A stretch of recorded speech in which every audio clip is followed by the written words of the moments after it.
I'm the CICADA, and welcome to day 28 of Conquer the World with me, your host.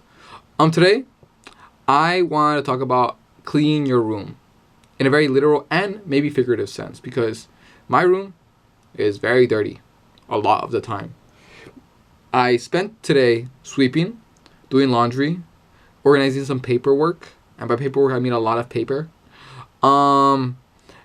And it made me want to go back to this chapter from the book 12 Rules for Life by Jordan Peterson. It made me want to go back to Rule 6, which is literally set your house in perfect order before you criticize the world. Because I like this book because it's always been a way for me to kind of touch base with, common thought in a sense. Not even common thought, just thoughts that I identify with, because this book felt very straightforward for me. And this chapter specifically talks about people who are angry at the world, and I could probably include myself in that category, because there's a lot of things going on in this world today that make me very, not uncomfortable, very enraged, make me feel wrong than all this stuff and make me feel like I'm hurt. I will say in my day-to-day life, there are things that, make me angry, but it's much less so. I feel like I've gotten a hold on things to a certain extent. And what I don't have a hold on, I'm willing to let go. 2 years ago, there could have been a big issue there. And a lot of discomfort with my current status of life. For many different reasons. But again, just going back to the chapter, it talked about people who were at odds with the world. Whether they were justified in their hatred of the world or not.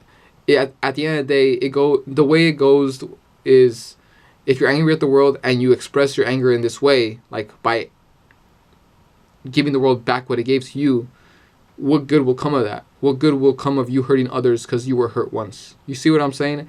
And I read this chapter for you and also for myself, because I wanted to inform you and myself, reinform myself again on the principles of this chapter. And I felt like it was very just, again, clear the way it talked about it.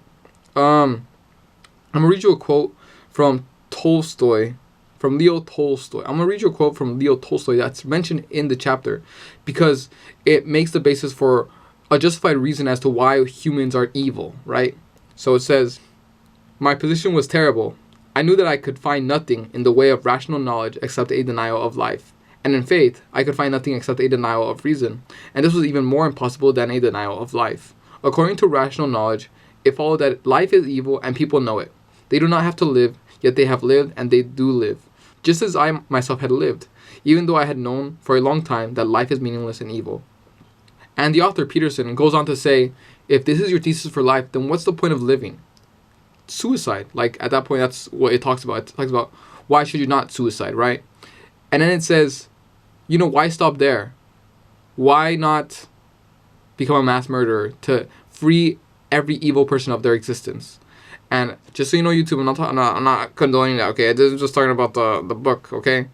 But basically, he says, why is it justified to live, even, right?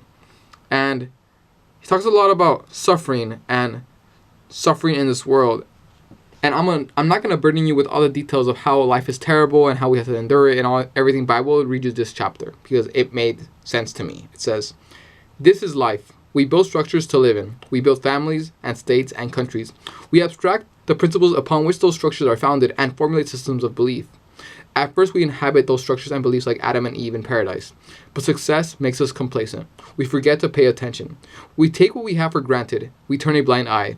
We fail to notice that things are changing or that corruption is taking root. But everything falls apart. Is that the reality of reason, of God, or do things fall apart because we have not paid sufficient attention?" And one of the reasons I like this book is because never in this book does the book say, your troubles are because of someone else. It always says, where did you go wrong? And in most self-help books, you learn how to ignore the wrongs of the world around you. In the sense that you ignore it and it's not your problem. I don't know. I don't know. I'm not going to talk about other self-help books. But what I will say is, very rarely do they ever say, fix yourself. You are the problem, right? And this is what this book is saying. This is what this chapter is saying. It's like, where did you go wrong? What did you do wrong to allow your current state of existence to be what is occurring? And let me read you something else, because I love this book so much. It says later later down, a few paragraphs down, it says, if you are suffering, well, that's the norm. People are limited and life is tragic. If your suffering is unbearable, however, and you are starting to become corrupted, here's something to think about. And that's when it just starts going into you should clean up your life. Clean up your life. Consider your circumstances. Start small. Have you taken full advantage of all the opportunities offered to you? Are you working hard in your career or even your job? Or are you letting bitterness and resentment hold you back and drag you down? Have you made peace with your brother? Are you treating your spouse and your children with dignity and respect? Are you treating your spouse and your children with dignity and respect? Do you have habits that are destroying your health and well-being? Are you truly shouldering your responsibilities? And it goes on, and I'm not going to tell you it, not because it doesn't matter, but because in reality, the whole chapter is just a wake-up call. And the call is, are you doing the best you can for yourself? And I will say, I know a lot of people are putting in a lot of work in for their lives.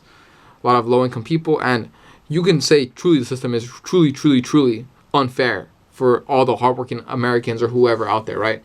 And I wouldn't probably argue with that. And I'm not going to say these people aren't probably doing enough for themselves, because in reality, I don't know. I don't know these people. And I'm not going to sit here and say their suffering is justified or whatever, right? Because I don't know. Well, I will tell you this. Stop worrying about other people and worry about yourself.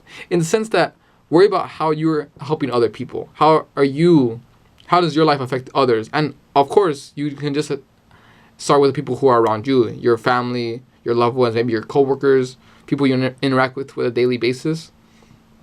This discussion is difficult because I want the world to be a better place for everyone, right? I want the person a million miles away from me to feel better and to do better in their life. But he does make a good point.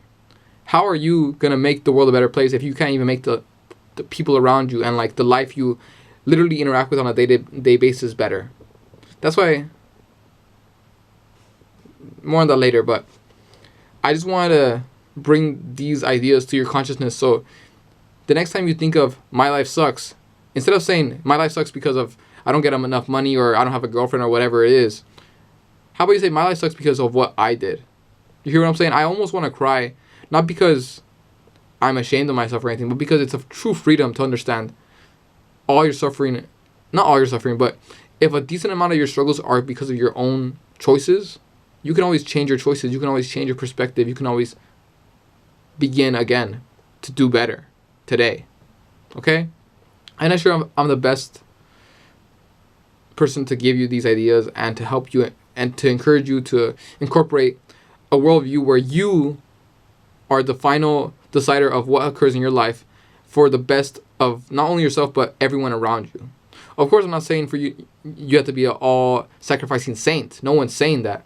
But maybe if you stand up for yourself, maybe that will help you. There's a few things here about you truly being who you believe to be, because the best version of you is not someone who's going to take everything on the back and shoulder everyone else's burdens. Only the one that the best version of you shoulders your own burdens and tells other people why aren't you shouldering your own. Of course, once you've adequately taken care of your own share, okay? But yes, that's basically it. And as always, and this is inspired by ideas like this that I talked about today, is CICADA REVOLT. New Year's Eve day. CICADA REVOLT. Be the change. Because once you be the change in your life, maybe you can be the change in the world, okay? Think small and make a big impact with your small actions, because that's how it works. I'm not some airy-fairy mystical YouTube guru or whatever who's telling you all you need is a thought and everything will fall into place. No. What you need is consistent action to obtain whatever endeavor you want to get. And honestly, nothing is attainable, or not everything is attainable with just a few rinse and repeats. Some things you need connections for. And you need a lot of stuff for a lot of different things, right? But I will tell you this. If you keep putting your energy into certain things, maybe it's a little bit closer than impossible, okay? Goodbye, and I believe in you. Truly. Ciao.